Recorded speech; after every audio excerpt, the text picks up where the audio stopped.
സജീവ മാധ്യമ പ്രവർത്തനത്തിന് വിരാമമിട്ട് പൊതുരംഗത്തേക്കിറങ്ങിയ MV നികേഷ് കുമാർ പാലക്കാട് ഉപതെരഞ്ഞെടുപ്പിൽ CPM സ്ഥാനാർത്ഥിയാകുമെന്ന വാർത്തയാണിപ്പോൾ വൈറൽ. സജീവ രാഷ്ട്രീയത്തിലേക്കിറങ്ങിയ തന്റെ യാത്ര CPM-നൊപ്പമാണെന്ന് നികേഷ് കുമാർ നേരത്തെ വ്യക്തമാക്കിയിരുന്നു. ഈ സാഹചര്യത്തിൽ വരാനിരിക്കുന്ന ഉപതെരഞ്ഞെടുപ്പിൽ താരപരിവേഷമുള്ള നികേഷിനെ പാലക്കാട്ട് നിന്ന് മത്സരിപ്പിക്കുന്നതിനെ കുറിച്ചുള്ള ആലോചനകൾ പാർട്ടിയിൽ സജീവമാണ്. നിലവിൽ മുൻ MP NN കൃഷ്ണദാസ് മുതൽ CPM യുവനേതാവ് നിതിൻ കണിച്ചേരിയുടെ പേരുകൾ വരെ പാലക്കാട് മണ്ഡലത്തിൽ ഉയർന്നു കേൾക്കുന്നുണ്ട്. എന്നാൽ നികേഷ് രംഗത്തിറങ്ങിയാൽ പോരാട്ടം കൂടുതൽ ശക്തമാകുമെന്നാണ് ചർച്ച.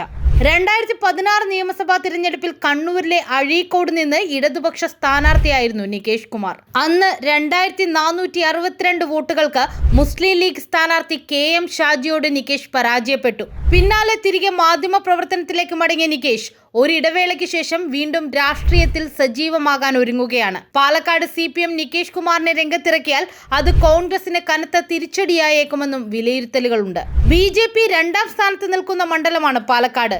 CPM ഇവിടെ 3ാമതാണ്. BJP വിജയിക്കാതിരിക്കാൻ CPM വോട്ടുകളടക്കം കോൺഗ്രസിലേക്ക് ഒഴുകാറുണ്ട്. കഴിഞ്ഞ നിയമസഭാ തിരഞ്ഞെടുപ്പിൽ ഷാഫി പറമ്പലിന് ഇത്തരത്തിൽ CPM വോട്ടുകൾ നേടാൻ കഴിഞ്ഞിരുന്നു. ഇത്തവണ കരുത്തനായ നേതാവിനെ CPM പരിഗണിക്കുന്നത് BJP വിരുദ്ധ വോട്ടുകൾ വിഘടിപ്പിക്കുമെന്നും BJPയുടെ വിജയത്തിന് തന്നെ ഇത് കാരണമായേക്കുമെന്നും ചിലർ ചൂണ്ടിക്കാട്ടുന്നു. എന്നാൽ എന്നും കോൺഗ്രസിനെ ജയിപ്പിക്കേണ്ട ബാധ്യത CPM-ന് പാലക്കാടില്ലെന്നാണ് നേതൃത്വത്തിന്റെ നിലപാട്.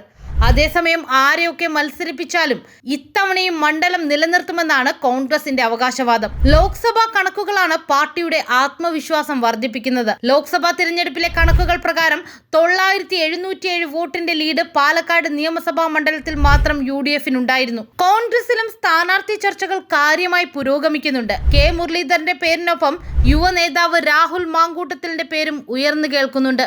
ഇതിനിടയിൽ ഒരു കാര്യം കൂടി പറഞ്ഞു പോകട്ടെ. ഞങ്ങളുടെ വീഡിയോകൾ മിസ്സാകാതെ കാണാനായി ചാനൽ സബ്സ്ക്രൈബ് ചെയ്യുക. ഒപ്പം ബെൽ ബട്ടണിലെ ഓൾ ഓപ്ഷൻ ക്ലിക്ക് ചെയ്യുക.